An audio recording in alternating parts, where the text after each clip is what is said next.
Welcome to The Grant, the EU funding podcast.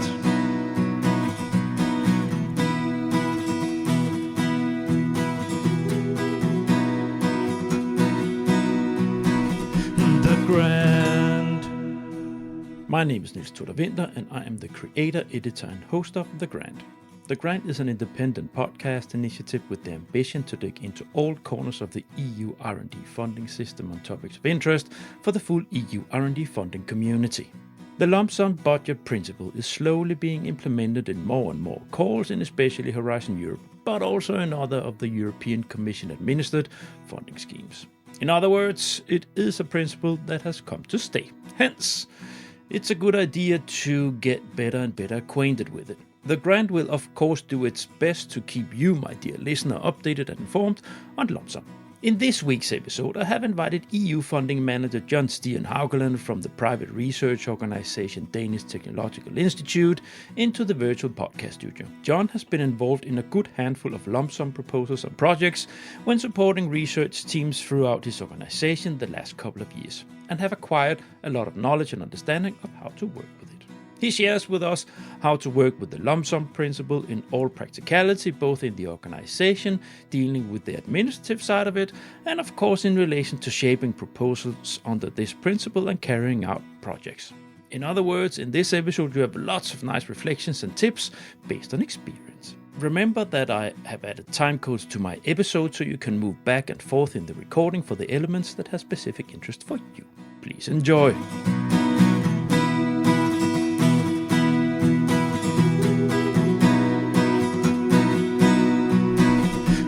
Grant.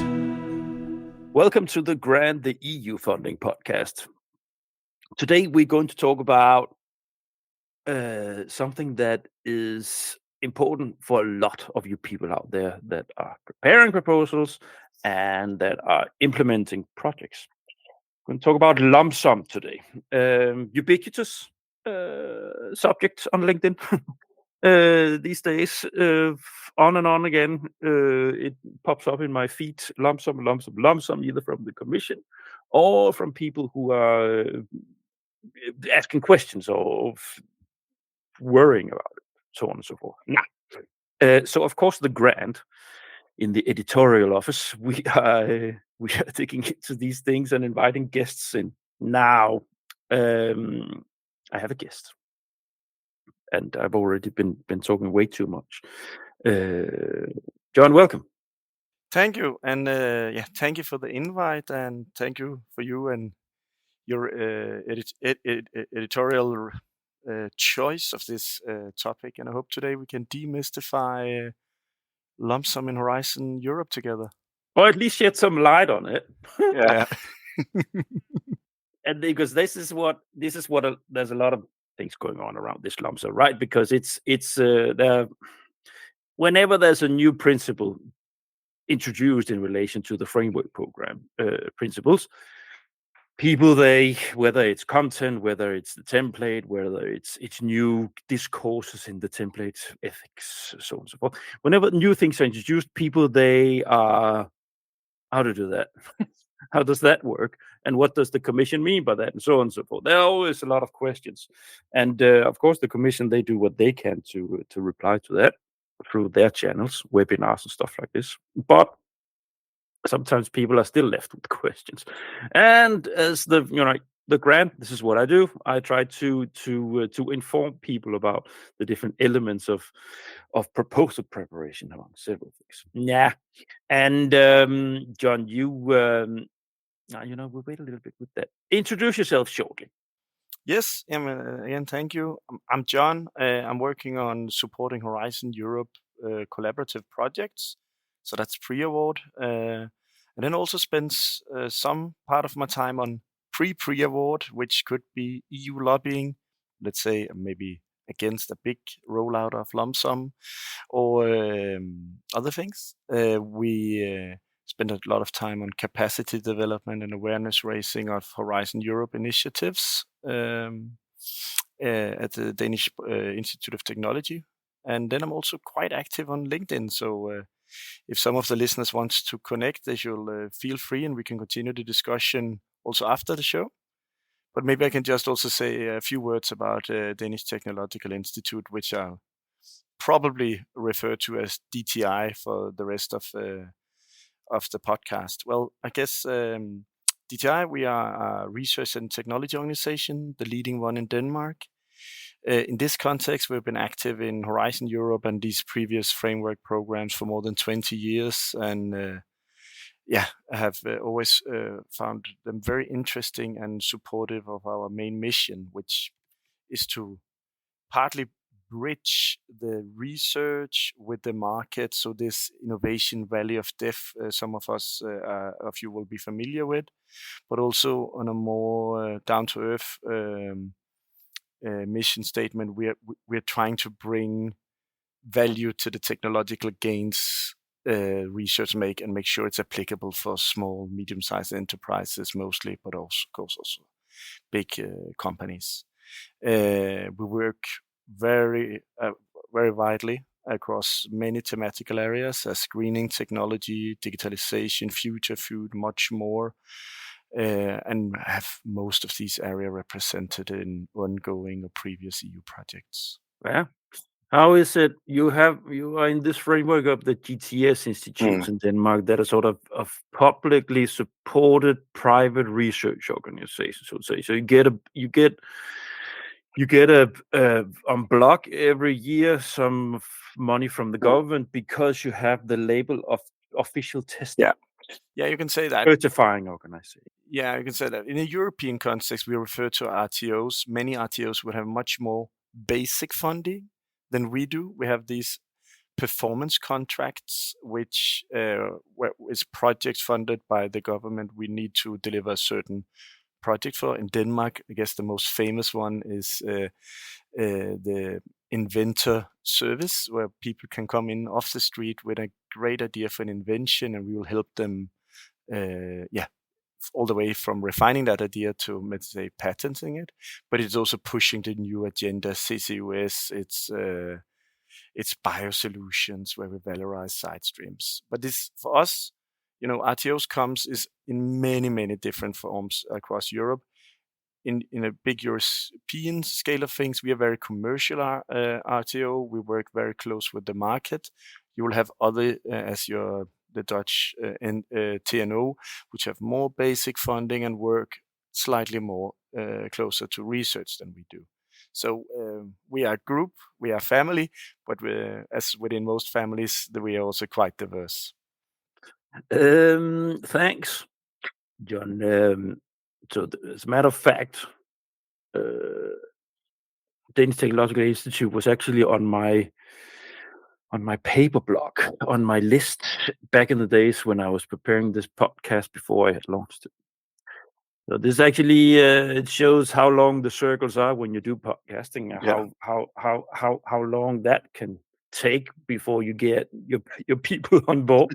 So thanks for that. Because I know you. I've been working together, I haven't working so much practically together with you, but we've been connected for years. But I've been working together with some of your colleagues for concrete proposals within the bioeconomy, and Christine and some of these people out there. So it's brilliant people, lovely to work with. So I know there's a high level of engagement in the EU funding side. So no. John, we're going to talk about lump sum, as mentioned in the intro, right? And I have started to record the episodes of this. And the angle we will have in this episode is the practicalities when you are putting pen to paper in the proposal preparation process. Yeah? Yes, definitely. And I think, well, as you just mentioned, you have recorded all the episodes, let's say that more authoritative than me when it comes to the exact definition in the grant agreement, or the more the tips that has been validated across numerous of organizations. But what I can contribute to is, let's say, hands-on experience from being involved in coordinating several of these and how we have worked with it at DTI. So because that's what many of you out there. It's always good with nice practical examples. So we have fenced it, of course, in blogs as we go on. So let's just shortly Short fly-in on the lump sum model, John? Yes, yeah, I mean, you can say that what's the underlying reasoning and the political motivation behind, as you said, changing something in the Horizon Europe framework and the proposal template doesn't come without a lot of noise. So, and the Commission is much aware. It goes back to some reports suggesting there were too many errors in the financial statement, in the calculations of personal rates, etc. So they wanted to reduce the number of errors and then to simplify funding. That was the political motivation behind this. Then we always, from the first day, said, yeah, but simplify for whom? Because you are now changing the burden from something we get funded, the financial reporting, where actually is activities development in the project, to taking that and working much more on that in the pre-award. And the speed of the rollout has just been immense. I think I've seen we're up to 30% this year that should be through lump sum funding, and I had a note saying that it was maybe half that the year before, and then 2% in 2021. So we're not matching. The learnings are not matching, because obviously when you do something new, you need to collect feedback, you being the Commission here. And we think the pace of the rollout has been too fast to implement these learnings. So that's been part of the issues we have been dealt with. But in theory, it's the same. So when we go to these wonderful, and they have taken the time to develop a lot of these information events, you can find them all on YouTube or the Commission's page, where they explain that in theory it's the same actual cost grant. Yes, you're supposed to justify everything, but you were supposed to do that in actual cost grant budgets as well. I think the experts of us will know that there are some shortcuts, there are some rule of thumbs that we can apply in actual cost grants, and then we will make sure to correct them if need be during amendments during the implementation. And that option is not the same here.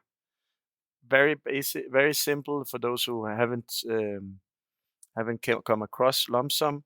The idea is you basically get your funding for completed work. You don't get it for the actual cost you endure. We work on a work package level, so you provide a aggregated number for what is a work package worth, or what does it cost, and upon completion you get it.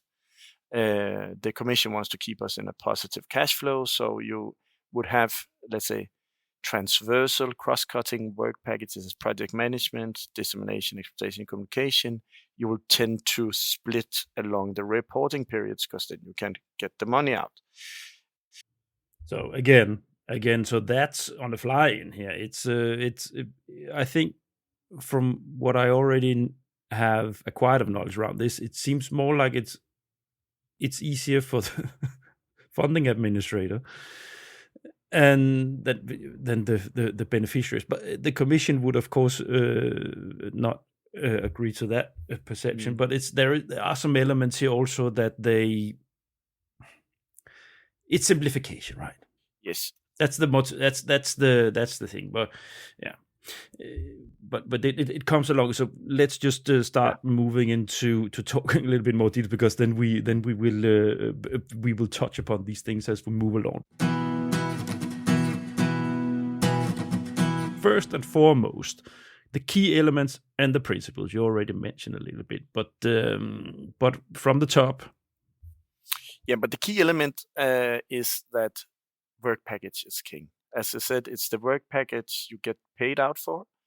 And therefore you need to think in a slightly different manner than you do when you normally proposal develop, because you need to think in cash flows and you need to think in dependencies for these. Luckily, we have seen a very, very high rate of approved. So the Commission needs to approve when you declare work package done, and that's fine. But we're also seeing that we in DTI has had proposals from the first, let's say, big rollout, and we have yet to do a full month 18 review. So So there's still something that are up in the air, but there's a high rate of acceptance of these work package, luckily. Another thing is, how do you estimate costs? So now we are recording this spring of 2024. Maybe I'm doing a proposal for September, which I'm already starting to think of now. It will get evaluated and implemented spring 25. And if it's a 4-year project, right? I'm asked to estimate costs. That must be then in this spring, potentially of 2028. Imagine what's happened in the last 4 years. And when you don't have that actual cost, inflation, for instance, what is the inflation if I want to have a final conference in Brussels? Many projects do. How do you deal with that? So that's one of the things that challenge us a bit. Yeah. I think, so if we first outlining here, so the key from the commission is that it's not activity that you count on, it's delivered results. And finalizing work packages is key, yeah? So you have the work package and the results, and based on that, you get your payment, right? Yes, but the principle is the same. So also in actual cost grants, you're not paid to achieve the results. You don't get it. It's overall, Horizon Europe is an effort-based project. You put in the amount, and to the best of your ability, you're trying to, achieve TRL 7 for this given technology. And if there's good reasons why you couldn't do that, or you have a KPI of purification of something at 90 and it can only get to 85, and you can describe why, you still get all the money. It's the same with the lump sum. So it's the work package again. And if there's any good arguments why you haven't accomplished the results you set forward, you will still get the money. It's just the completion of the work package. But one of the things that still, because it's so young in its nascent in its large rollout, we don't know, how do you deal with typical issues for Horizon Europe collaborative project, right? Non-performing partners. There can be various reasons for that. I've been one myself back in the days when I was new at worked Danish project. I didn't understand the EU logic, so I did all the activities, forgot to report on them, and at the end someone was annoyed with me, and then we found out. Here the risk is that because I would have failed to report in the correct manner, potentially all cash flow, all the other partners' cash flow could have been affected. So how do you deal with this? That's also a major difference, right? It's collective more than individual. Exactly. It shifts from the collective results of moving forward. Exactly. So basically, all partners. Let's take a DEC project a DEC work package of the dissemination, exploitation, communication. All partners. So your IPR transfer guys, the communication reporting, the dissemination reporting, everything needs to be concluded within that report period, or else you don't get paid out. Exactly. And then doesn't matter if, let's say, company A does the dissemination and communication, done everything right. If company B does the IPR and exploitation and have failed to have the exploitation workshop for various reasons, you can't declare it as done. Because there's also, it will be a little bit technical still, but the budget flexibility is not the same. So if you declare the one work package done, you can't transfer money from it to the next one. So luckily, therefore, it will be declined, or else you lose the money in theory. But but that's also one thing to keep in mind. Exactly, because you don't have any projects that have reached that stage yet, but you will reach it. You will have projects that run into, wait a minute, we would actually here in the last year, we could use to shift a little bit of the budget around here, because we can see that this, in the real world, what we wrote 5 years ago in the proposal, it doesn't come out. But if we do it like this, put some efforts over here, it's going to have much more effect. But you're blocked because that money has already been locked up, bang, for ending. Every time you end the work package, it's going to be locked, and then you can't do anything anymore with what happened before that point. Yeah, and exactly. Maybe the last point about this in flying and the let's say slightly generic topic is that the utilization of the budget is not visible for the commission. So whether you overspent 10% or you underspent 10%, they don't care about as long as you do the activities listed in the work description, and of course your deliverables are approved. So actually, one of these nice information event then got to ask this question to the commission. So there is somewhere in YouTube on recording that said, okay, is there a hidden overhead here for some? And he said, maybe. throughout the 20 years he's been in the commission, he usually hear the opposite, that you overspend on this project. So if you can find 5%, don't have bad conscience, that's fine. He suspect it would be the other way around, and maybe we will talk more about it when we come back to the evaluation here of the lump sum proposals later on. Yeah, let's move into to you and the practical examples and your experience with the different elements. Now the next block here, it's the administration, how it would work, how you have attacked it, so to say, because naturally, what we have just outlined means that you need some different administrative principles in your organization, in your project management. In the administrative part. Now, can you share with us how you have approached it in DTI?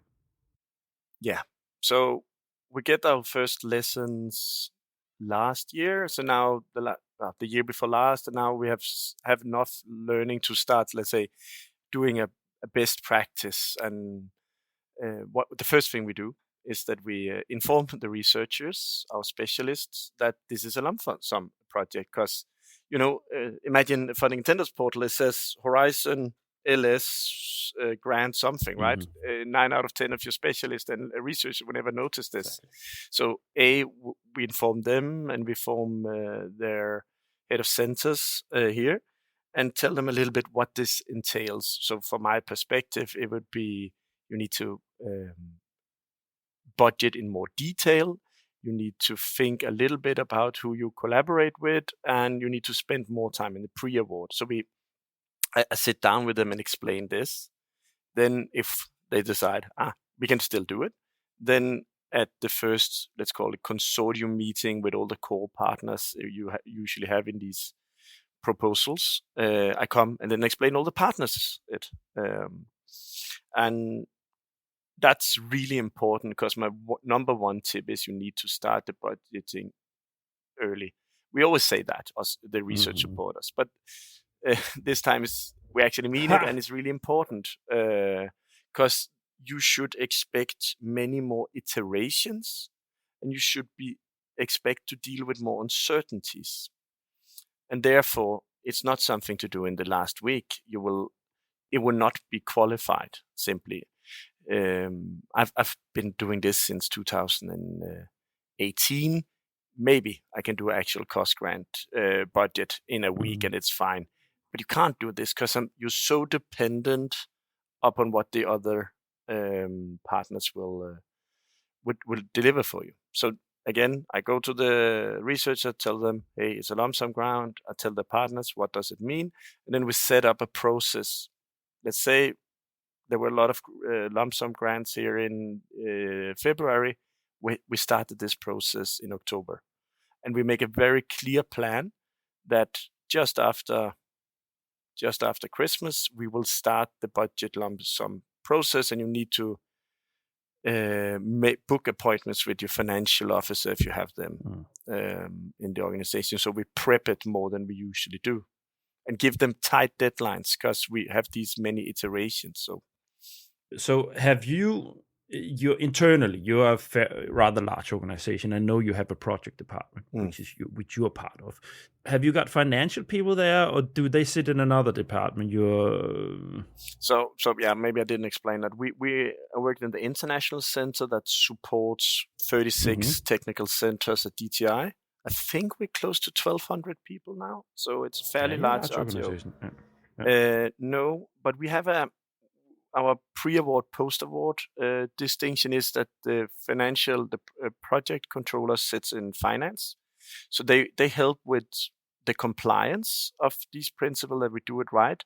But it's in the international center we sit and build the budget with the people. An example, I'll tell them where do you want to be with this project and what is required for you to be there, and then we start budgeting.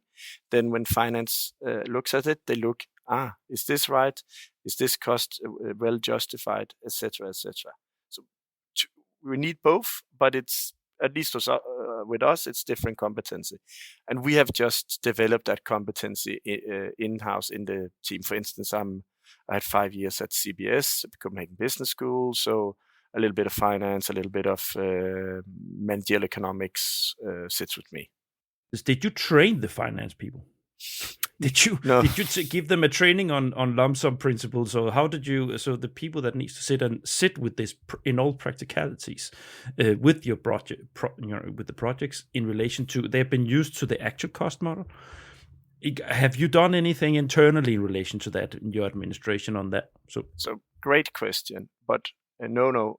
We have our finance team is European champions in these models. We have a European Association of RTOs, EATO, where we have a finance group that where they sit and they discuss this. So as soon as we get through this first hurdle of month 18 reports post-award, right, they will tell us. They will tell us what to do. So let's say we are completely at equal status here of expertise. It's just post-award, pre-award. So they come and tell me the details. I work much more with our sentence building up. So whenever somebody has a real concrete question, I said, good question. Let's ask Charlotte. Let's ask Kiki from the finance team. So no, but what we are doing together is that we are trying to demystify this for the researchers and specialists as DTI. In relation to our dear listeners out there, so I think the recommendation would be that for your finance people in your organization, and if you are that person, do go and check webinars from the Commission. Do dig a little bit and try to take help from your local NCPs. Definitely, and I think now we're lucky that we have a new desk model on lump sum already, so a consortium agreement, and and that actually helps a lot in these resolving some of these questions. Maybe I can pick up on, you said admin and what the good advice. One of the next one is, and maybe it's content, but let's still do it under administration, because it's about what does it mean for the project design. It means, again, work package. If you take one thing away from this, work package is king. So you need to develop them early and consolidate them. And you need to think these reporting periods into it. So I saw some data at a Danish event where you saw the number of work packages in lump sum projects. And what was interesting to me, that it was more the duration of the project. So is it a 2, 3, 4 year project? Rather than the budget of the project that determined the number of work packages or correlated strongly with it. So basically, for us, it's always making a choice. Is this a 36-month project or a 42 or 48 month project? Because the evaluators are trained to spot or to see and think in work packages as well, and they will then expect to see more work packages. But for a 36-month project, the financial incentive is not that large, because nobody wants to be the project manager of 36 work packages. That's simply ineffective. But of course, you need to have all your consortium in positive cash flow. So it's a balance there, but you get a relatively high pre-financing up to now, at least. So we don't necessarily need to split all work packages according to these reporting periods, which typically, if it's a 36-year project, it's in month 18, and then you can design them together with a legal officer as you will, but often it's 36, 30, 18, 36, and then 48 if it's 4-year projects. Yeah, so we think about that, and we try to push that as the first. So don't spend the first month in the excellence section without having consolidated your work packages. Yeah, it's that is it's I don't know if they intended, if they had thought about this, if they realized this when they that you would start to have this sort of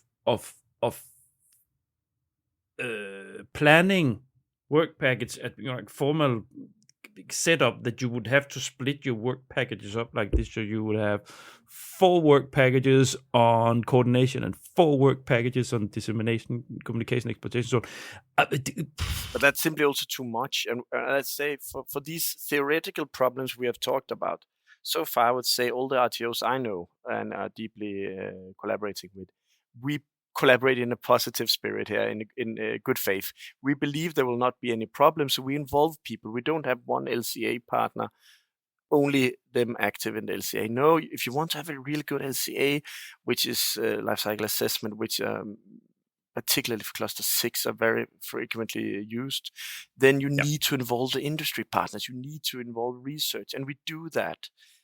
Of course, if we were proven wrong, then we need to look at it. But we really try to take this in the most positive spirit. But and the evaluators are instructed to look at it again. They need to, let's say, assess if it's efficient work plan you have. Yeah. So for the reporting, maybe here in the rundown, you have key elements to highlight. Well, it's difficult because I'm not the expert in the post awards. So I know from, and that would be my colleagues in finance that would be those experts. But let's say I still follow up till the kickoff meetings, and you have that discussion with your project officer. How do you report? How do you then convince them of a closed project and a closed and accomplished work package? And it depends from.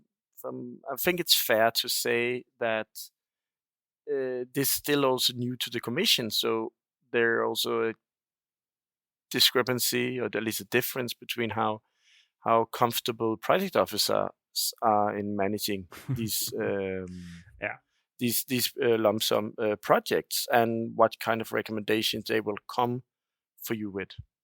Now you help me a little bit with the rundown here, Ron. You put here the last element on the administration reporting.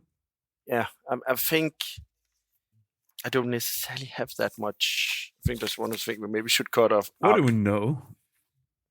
So we know that for reporting, we know that we don't need to report the actual costs. And exactly. We need to report on the progress as usual. And how do you then make a convincing and clear argument that work package is closed when it's not just the budget is used?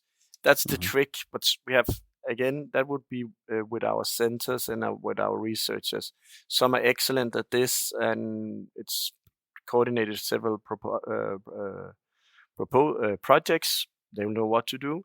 And some will require more help, and then we will try to help them on a case-by-case basis. But we're also trying really much to incur peer-to-peer learning here, because so far the number of experience are just really small in Europe on this. Yeah. So if we try to, before we move on to the content part, how do you feel in the organization? How is the feeling around the administrative part? Are people comfortable in the financial department? Are you okay in the international office? Are you cautiously optimistic, or how is the feeling around this? Yeah, it's a great question. I think for us it's a two-edged sword, because we've actually been quite successful with these. We get quite good feedbacks. It seems like we know what we're doing. Of course, that's with all first mover advantages. It will run out, and I'm also trying to spread the knowledge here today with you, right? But but we feel comfortable, and we are trying to say to our researchers, well, this is slightly different, but International Center of Finance has been involved in this from the very beginning, so we have the knowledge to support you. And then you have, in most organizations, somebody that embrace change as a natural thing of life, and some that will say, I really got to learn the other model. What a shame that they needed to change that. Yeah, and it has some like advantages and disadvantages. But let's say for DTI at the moment, we experience a first move advantage in this, and we have coordinated, a great number of these already, and are comfortable with it. But it also comes with the knowledge that we need to put more effort into the pre-award phase. Mm-hmm. Yeah. All right, let's move into the content part. So, because as we already indicated, it's also difficult to keep those things apart. But it's like this when you make a rundown for a podcast episode like this. Try to frame things in now. For the content, naturally, budget is eventually content, right? Yeah. But it's an administration. But here, can you give us an idea of how it is influencing the principle is influencing the content part? Yes. When you've been preparing, when you're preparing the proposal, we already indicated that you have this thing with work packages, but can you share a little bit? Let me try to bridge it with the administration here with a concrete dilemma. I guess for those of you who out there are experiencing this, had suffered the lump sum are implemented through an Excel sheet, which we don't usually use in Horizon Europe. We will upload something. I heard that before. And it's macro protected. It's difficult. You need to. I'm very pragmatic here. You need to go down, put it on the desktop, right-click something with properties, and then you accept it and you trust it. Then go in and work with the macros. And in the end, you need to remove the macros to upload it. This is not simple work. And we submitted a proposal here in April for the Hydrogen Europe research, and one of my colleagues just said, "Why is this just not a form on the funding incentive portal? Everything here could just be forms." But so again, here we need to work from administration to the content. Should we then try to make it more simple, or are we increasing the complexity by developing a translation tool? So again, all administration content, we face certain dilemmas all the time, and I think I don't think there's authoritative answer on any of these dilemmas yet, but they're really good to discuss. So maybe there will be some engagement on the LinkedIn when we release this. Another way, hopefully, to think about content is evaluation, right? So I'm a research reporter. I'm not a researcher, so I have to think of all the tricks here, all the things that will increase our competitiveness. And of course, starting with the evaluation criteria in mind is always a good trick for you guys out there. And for lump sum, the evaluation criteria is actually a little bit different when it comes to the implementation, our third main section after excellence and impact. And here the evaluators are instructed to assess the effectiveness of your work plan as always, but also the Excel sheet. Is it plausible costs? Are they reasonable and non-excessive? Are they necessary to implement the project? Or are they justified in the implementation section? So the last thing, are they justified in the implementation section, that trigger us to really carefully look through the work package descriptions as research supporters, and then have the budget sheets in the other window and see, this is then a huge budget post for testing of equipment. Do we have a task that outline how we will do this? Because opposed to all other practices in Horizon Europe, the instructors is actually the evaluators are instructed to come with recommendations. and suggest changes if they think the costs are unreasonable, excessive, or not justified. Then they can say, this cost of testing is unjustified. You don't need to test that much for Tyrrell 5 level development. And then they are instructed to assess from their best knowledge how much to cut. So then say, well, let's reduce that 20%. And then it's not reflected in a bad score. You're not lowered the score, but it's also a devil in disguise to get a project funded even with close to perfect score, but having 10 or 20% of your budget removed, right? So that's definitely one thing. The work packages, again, needs to be aligned with the major, or mention the major budget lines you have. Another way is the staffing. You need to look at the costs, because they have this wonderful there's no irony, has really intuitive dashboard where you can see what are the costs for a research organization in Germany. And then if your partner, that's a research organization in Germany, reports cost over the 80th percentile, they risk getting it reduced unless you have an elaborate justification on why they are that. That could also be that it's the project develop require professor time, and a professor's general agreement in Germany might be over the average. So you don't need to invent anything blah blah blah here, but you need to explicitly say that and state why you are above this percentile. I guess we can put a link to it for the listener in the show show notes here, but this is really important to think of again. So how does it influence the content part? The short answer is it shifts its focus to the implementation section. Yeah. Well, I think maybe also here we need you have also the as a coordinator of a proposal, you also start to raise your attention on what the partners put in. Exactly. So it's because everybody is relying on each other's coming over the goal line. So attention is shifted towards: do we believe that these guys, they can manage to do this, or how have they described what they want to do? Is it too much? Is it too little? Which is it's quite different. And we can call us the coordinators, like the pre-evaluators, because you need to get, as a partner, you need to get your budget. Obviously, DTI is a partner in many proposals also, so we help our people justify their budget to the extent that the coordinator believes it will flow easily with the evaluators. So, and this is about justifications. So there's this budget sheet.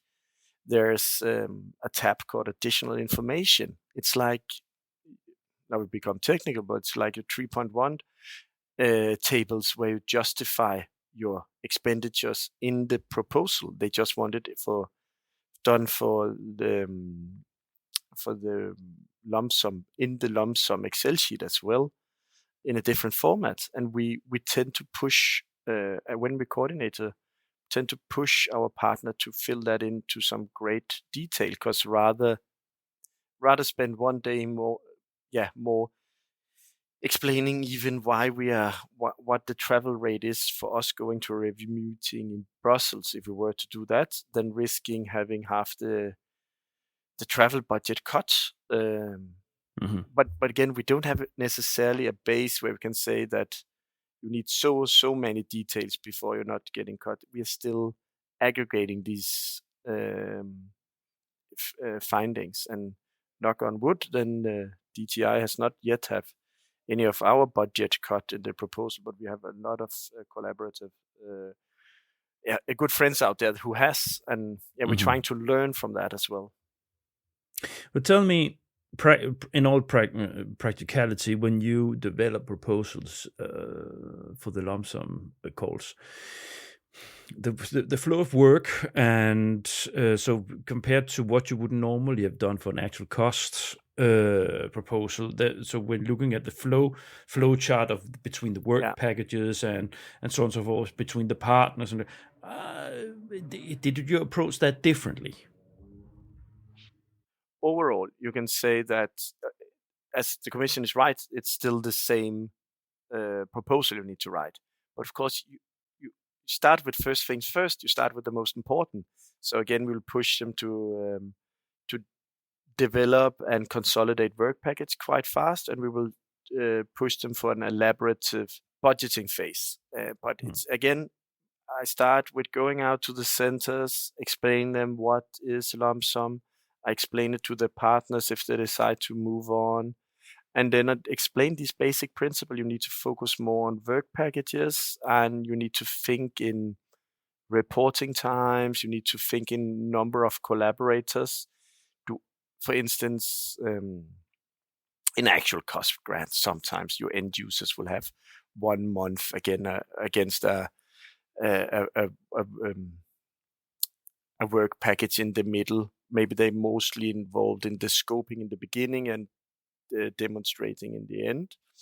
So if they only have minor roles, maybe you should consider, bulking their time where their real contribution is. These small things. But there were just this final evaluation of Horizon 2020 published, and I was one of the geeky fellows that then have read it and the appendixes, and then I think it's 700 page. There's like how much time on impact, how much time has gone with preparing proposals that were not funded. Right? For society, that's a great question. And then the brief answer was, that's too difficult to assess. The first 600 pages, they were fine of assessing all kinds of things. Because I would say, from our experience, we can assess that. We try to communicate how long time does it take to do a proposal. And in this case, we will say, lump sum proposal, that's 25% more work in the pre-award phase. It so happened with our internal structure that a great deal of that falls on the international center and finance, but it's still 25% more work done. So yes, it's that. We also, I guess, the research support segment there also all can remember a time where somebody last week found out we need to split work package 5. It's too big, or there's something here, and that would also happen because it's still a regular EU proposal on not 45 but 50 pages, because you usually get 5 pages extra for lump sum grants because they expect to see more work packages. But basically, if you split a work package in the last week in a lump sum project, you would lose an entire day after that in non-productive work of splitting the cost, because everything needs to move. And have it then been in the portal in a form instead, then I think it would be much easier. But we tried that, and it took at least a whole Monday to just shift around 3 days before deadline. And what do you know? It could have meant greater attention to exploitation activities, or one of the other things that we do at the end and make sure it's streamlined. Mm-hmm. Yeah, that's one thing. There's also the element of so if you are reliant on the payment for what you do in a project, you're reliant on partners finalizing their stuff. Yeah. What happens psychologically is that you start to shift your focus when you reach out to partners in the early phase of building your consortium. Right? Yeah. So you much rather have partners on board that you know are reliable, you've been working with them before, than reaching out to new, exciting, possible new, exciting partners that can fill in notes, because don't know. This is what it does, unfortunately. I think so to some extent, but so far, let me just challenge that, Niels, because how is that really different from our normal Horizon Europe proposal? We will also tend to do that because we want to share the burden here in quotation mark of coordinating the burden of drafting all the text with people we know will deliver high quality. just say, so far, I actually think that people are collaborating in good faith on this and saying, we will, of course, take a risk and we will include new end users. And I must say, the feedback from end users are positive, because for people that are not spending all their time, doesn't have me, you, my financial colleagues, it takes a lot of the overhead to do the reporting. So they're happy with the promise it holds.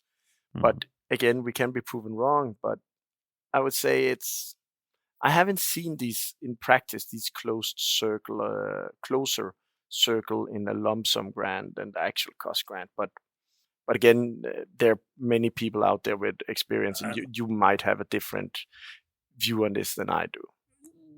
The thing is, when it's a collective element instead of individual, of course, if everything flows well in the proposals that are being funded through lump sum, if people don't experience an issue, but if people start to the projects that are now rolling as time move on, if they start experiencing that one partner, those two partners in the project, and then suddenly the whole consortium runs into trouble, then the next time you run for a lump sum project, a proposal. Exactly.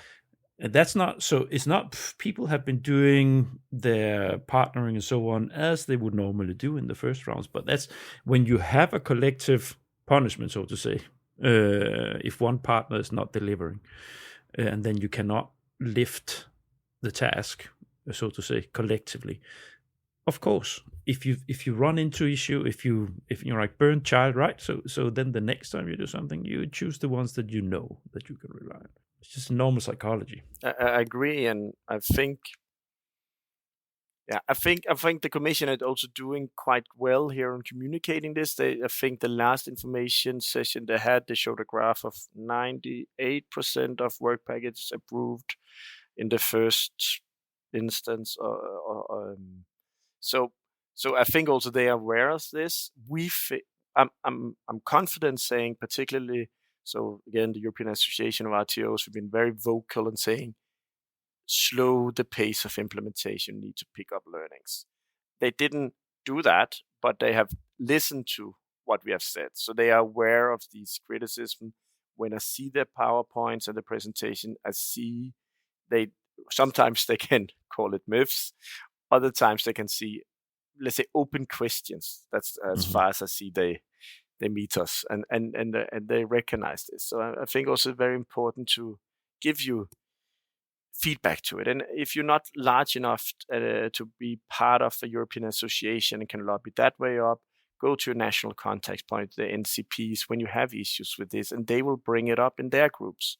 That's definitely for all of you guys out there. There will be some way of returning this feedback, and it's really important, because if this were to become the default grant model in FP10, all the learnings we can do now and give feedback and improve this is really, really important.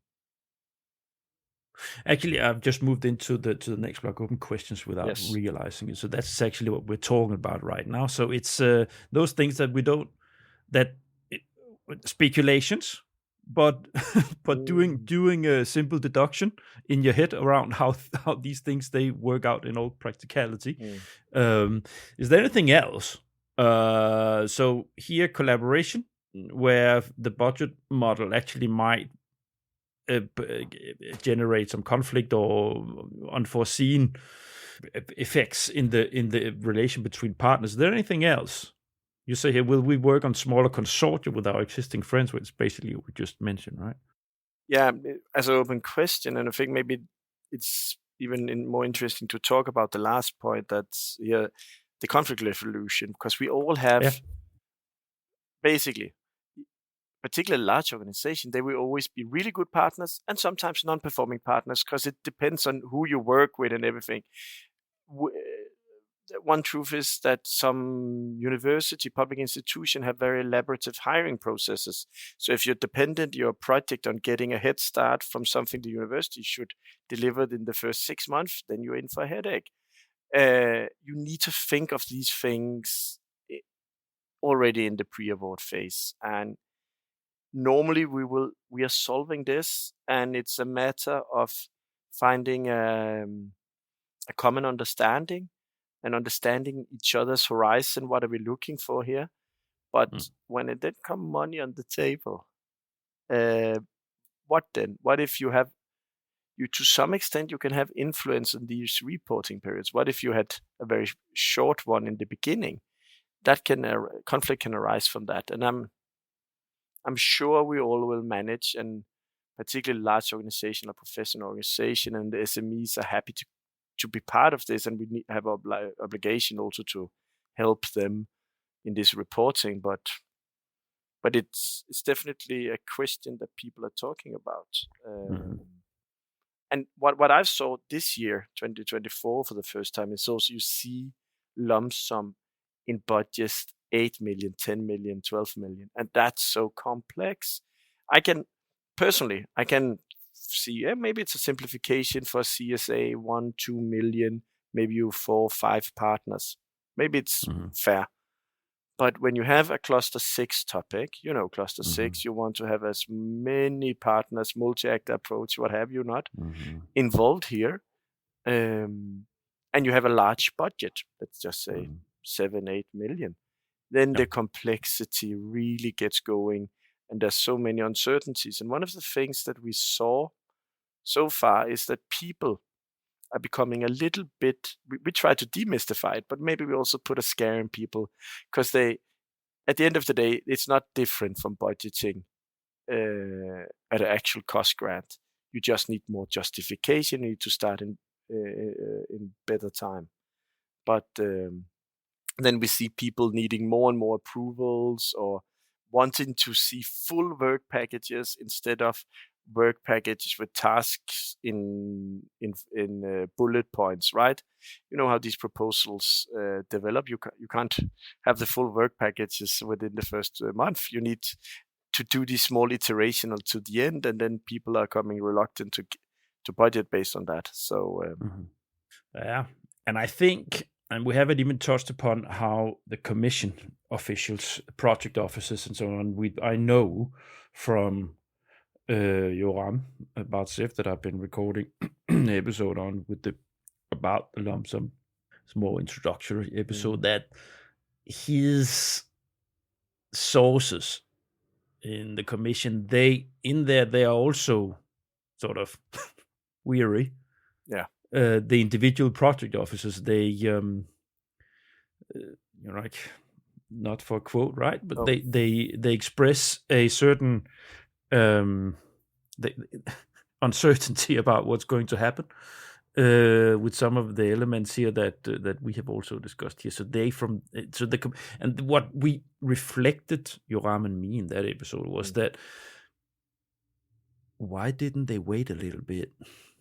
Let's take one section of Horizon, a batch, and let's roll a full circle of projects going through that and the full reporting period. If we implement such a fundamental change on the budget principles, let's see how the projects they roll out, how does it work in reality for the things we want to fund. They want results from, they want to change things, technology development, innovation, so on and so forth. Let's see how it works with that, how the partners they work with it, and let's see how we in our system work with those new principles. And that's that. I think everybody right now, if you think a little bit about it, the people that actually think a little bit about it throughout, both on the receiving side and on the giving side, it's a little bit, it's not like everything is falling apart. It's not about that, right? It's just about maybe there are gonna come some unforeseen issues that will pop up that nobody expected, either in commission or at the beneficiary side, that makes things a little bit, maybe not as good as intended, I completely agree. You're preaching to the choir here. From also, we tried in the, let's say, the foresight part of the parliament called STOA. We also had a conference there where we presented our hesitations towards the full implementation of this. But at least we need to constantly push back to our national contact point, to the European Commission, various events, when what the issues are when it's getting out of hand, if there's any unforeseen consequences. We talked a little bit about collaboration, for instance. It can be about the number of work packages, stuff like that. I will always try to convince them also about you need to work more seriously with all the efforts. So I guess they're super proud of Horizon Europe, which have moved the success rate from 12% in Horizon Europe to 2020 to 16%. Last number I saw for Horizon Europe, which is a really good 30% increase. But devil's advocate would see that you still would have 84% of projects not being funded, many of them high quality. There is a societal value there. If you keep on adding requirements, now we're talking lump sum, it could be elaborative research management, data research management plans. It could be more of results, like say, including the result booster already in the preparation of the proposal. Now, I don't hope I'm giving the Commission too many good ideas here, but if you add to that bunch of work that we are doing, and for on average 84% of proposal doesn't succeed with, you also tampering with the societal impact of the research program, and that's a major problem. So you need to have that in mind. On and off, I have guests and panel and so on in the podcast, and we actually I was happy when AI had just started to pick up speed back last spring, I think, last summer. I did a panel episode there. We came into this, and then it was suggested, look, maybe if you want to look at the whole system, maybe as we move on, you would have AI choosing the most ideal consortium to solve a specific task. So, this kind of approaches where I think you're like, why would you have so much resources? Because that's the thing. That has always been the thing with the European funding schemes, right? You have an immense amount of resources that being put into developing proposals that are not being utilized afterwards. And you would always say that doing a proposal is not wasted whether you get the money or not. I agree. But it's not the same as getting the funding. Some things are wasted. Some people do move on and don't work with the things that they've been working on for 6 months when they did a proposal. So it's this is a basic. Maybe that's for what you say in Danish for another episode. But basically, as long as you keep a human in the loop, whether it's the researcher, whether it's a research supporter, use AI as much as possible to enhance your productivity. But as you can visit the other episode, you know from your organizational guidelines, there comes massive shortcomings of it. But definitely, I see more and more talking about partner search tool on AI. Can you find in your company data? We have Copilot from Microsoft that gets access to the organization's data. You will have tools that can, I think it's called scraping. So again, I'm not a computer scientist. Scrape previous related projects, what LCA partners were there in cluster 4, this particular call, or in previous topic I mentioned, like things we would tend to put a student to try to dig out if he or she had time a few months before the deadline is now a click away for some. So definitely in the greater schemes of things, productivity enhancement, that's just something we all need to look at. And also if we spend more time in lump sums, right?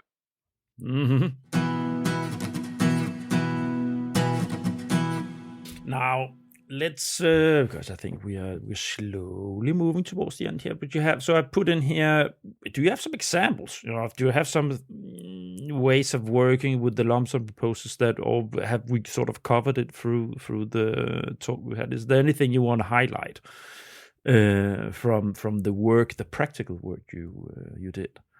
Now, I think one of the things we've discussed to a far extent, and we being internal at DTI, in Denmark, we have RTO communities in Europe, right? Okay, so we don't like the the Excel sheet. It's trouble. It's very difficult working with macro-enabled Excel sheet from non-expert users, etc., etc.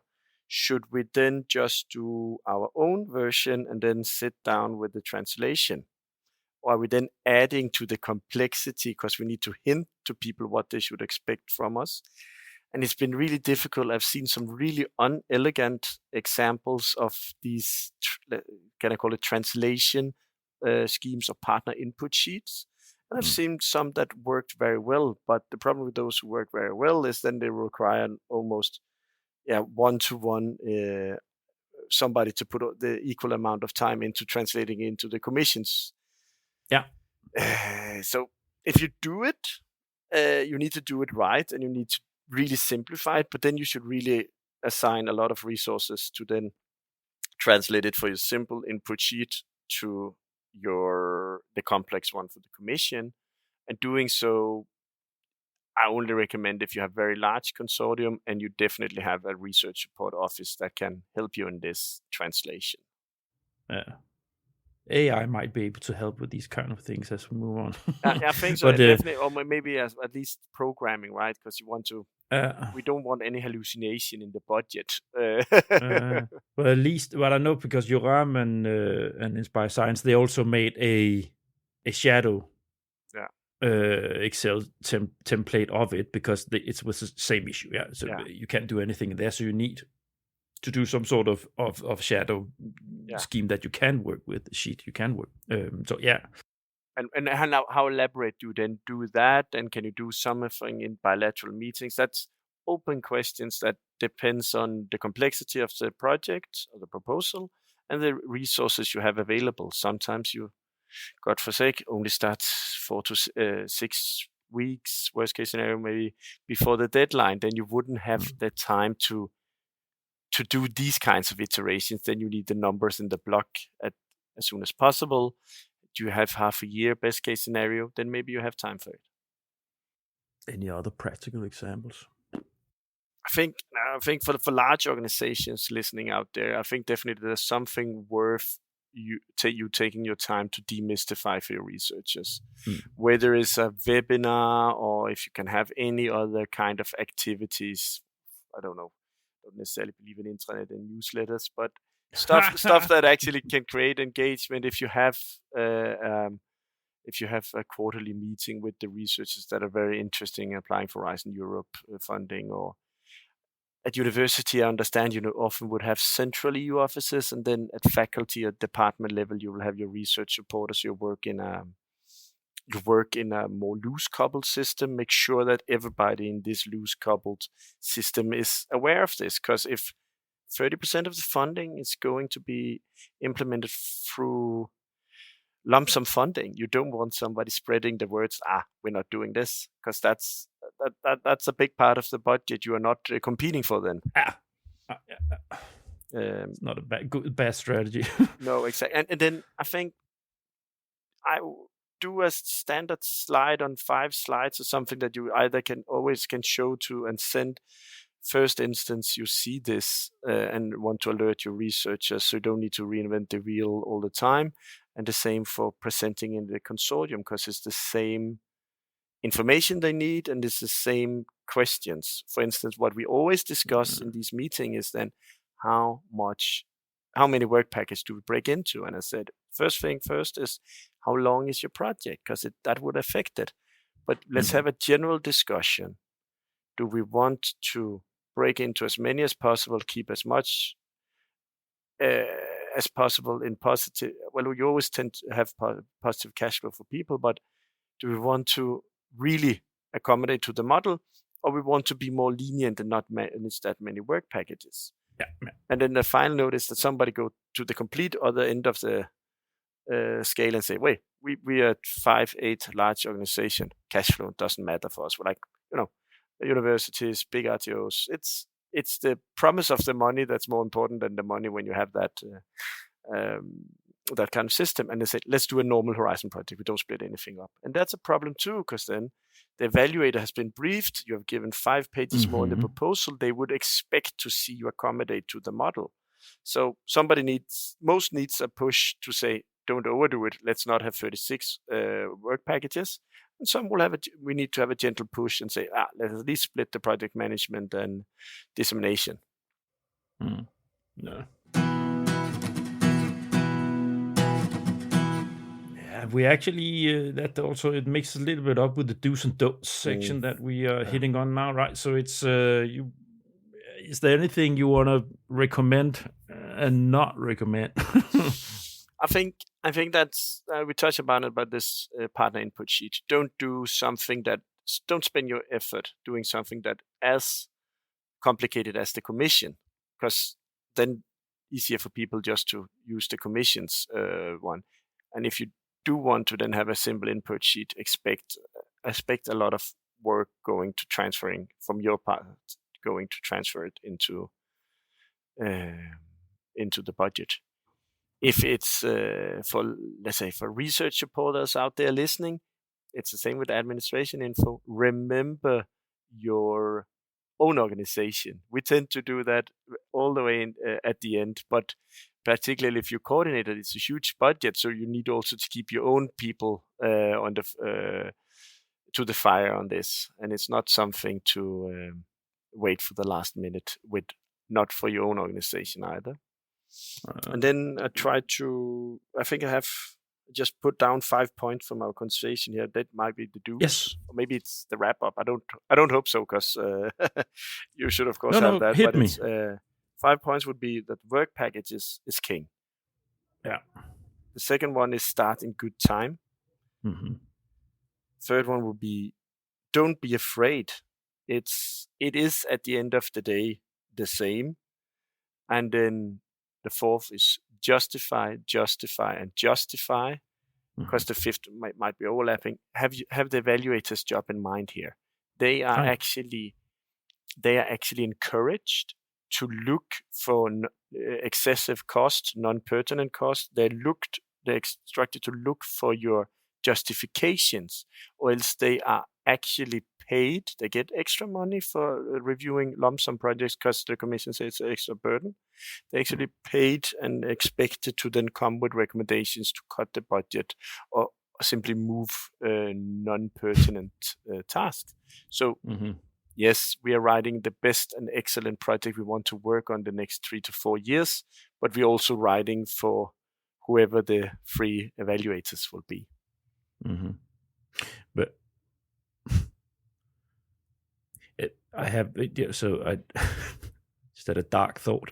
But meaning that would you push your budget up because you know it's going to be cut because they have an incentive to cut it because they're paid more to do it? But it's a good question. I think it's a completely legitimate question, and we deal with it also as research supporters. And I said no, because so far we haven't experienced this. I think it's the key is justifications. If you have a senior researcher that makes more than the 80th percentile, which you need to justify, you simply justify it. It's not, and you don't need to come up with any weird justification. It's simply like, this is the person's salary. He's the group leader. He needs to be in the loop here. And therefore,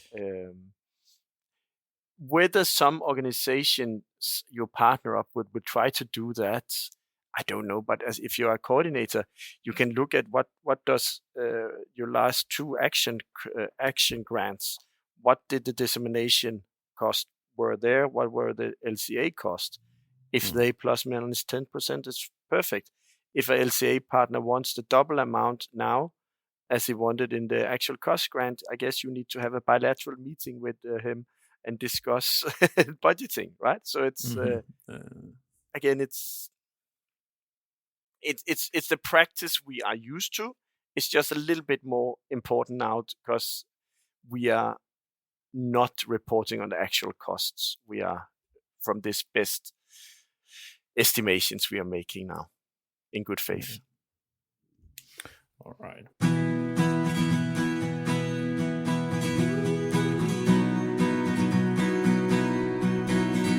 The Grand. Nah. John, we're moving towards the end. Last section, my segment that I have in all my episodes. Toughest challenge. What is the toughest challenge facing using the lump sum scheme as a proposal preparer? I think maybe it's the duality of it, right? So what do you call it? The Janus-faced coin here, that we have to convince the researcher that this is actually an attractive funding stream. Still, if this topic fits your research group's interest, you should apply. On the other hand, we need to caution them on the particularities of lump sum funding without discourage them from applying. So it's I think that is, as a research reporter, that's the most tricky part.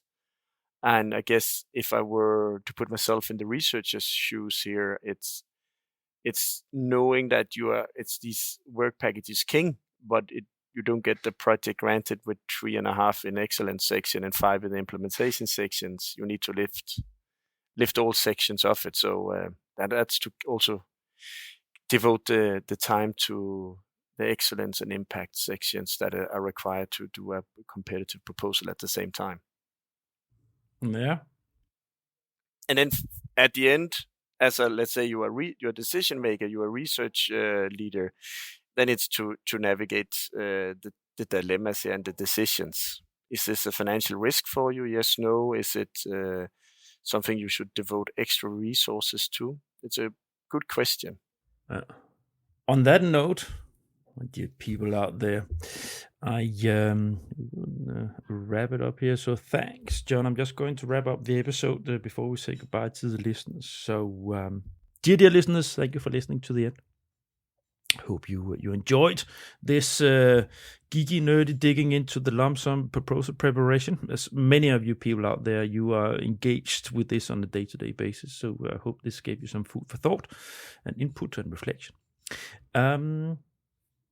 Go, and if you find this interesting, you've been listening to here, go to my website, thegrant.eu. That's where you find my full back catalog. I have more than 100 episodes here for now, and you will find something that's interesting for you if you find this episode interesting. There's lots of input on. I have the whole timeline series with more than 20 episodes on how to prepare a proposal, which is specifically, it's made for Horizon Europe Pillar 2 proposals, but you'll also find, if you do any other proposal, a lot of great input there for how to approach each step in that process.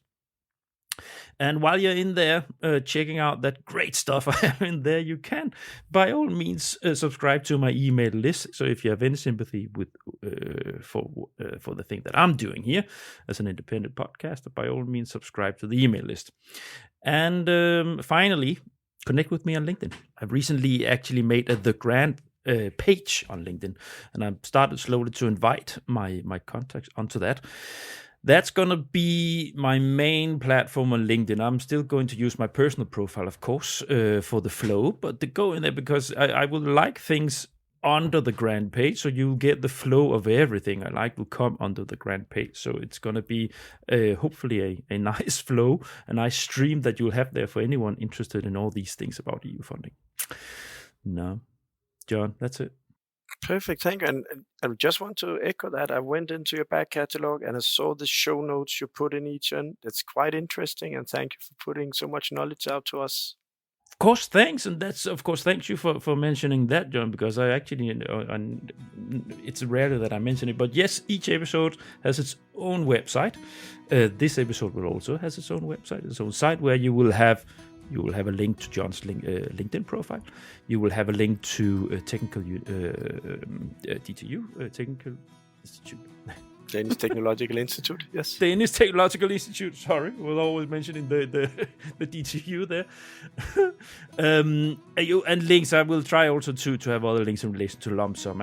So this is what I try to do. You'll also have time codes in there, so if you want to go into different parts of this episode, you can just scroll forward in your browser there, or on Spotify to find the part of it that you want to listen to. Now, John, thanks for popping by the virtual podcast studio. It's been a pleasure. Thank you. Let's say goodbye to dear listeners. Bye. Bye. Thanks for listening to this episode of The Grant. All the grant episodes have their own site on the grant website. You will find the link in the episode notes where you listen to your podcast. On the side of this episode, you will find a link to John's personal LinkedIn site, as well as a link to Danish Technological Institute's website. Further, you will find useful links to more information about the lump sum principle. Next week, there will be another episode in the implementation series. I have invited Andrea Motola from Inspire Science into the virtual podcast studio to give the authoritative episode in the implementation series on the coordinator role in funded projects. You can indeed look forward to that. Remember that the grant would really like to join EU proposals as a partner or subcontractor. I'm slowly getting interested feedback for having the grant included in proposals for the 2025 calls. And why is that? That's because some proposal developers realize that adding sound to the proposal communication strategy can be a strong addition to connecting with the project stakeholders and the world beyond the realm of the project. For a relatively small part of the project budget, the grant steps into the communication and dissemination group and delivers a plug-and-play solution with strong podcasting expertise, 15 years proposal and project experience, and a big follower base. Reach out through LinkedIn or my website if interested. Finally, don't hesitate reaching out if you want your own podcast episodes flagging topics of importance for you specifically. Grant consultancy company Inspire Science have their own series, with 3 episodes flagging their capacities within different areas of supporting research organizations towards EU funding. The possibilities are many. Flagging your capacities as a company, pushing a message towards the Brussels ecosystem as research organization, promoting an important event, or boosting your communication strategy. The grant offers a plug-and-play solution with a podcast host with 16 years of experience with the EU R&D field, which secures the solidity of the content. I'm not a journalist. I am a conversation partner that understands your perception. See you next week.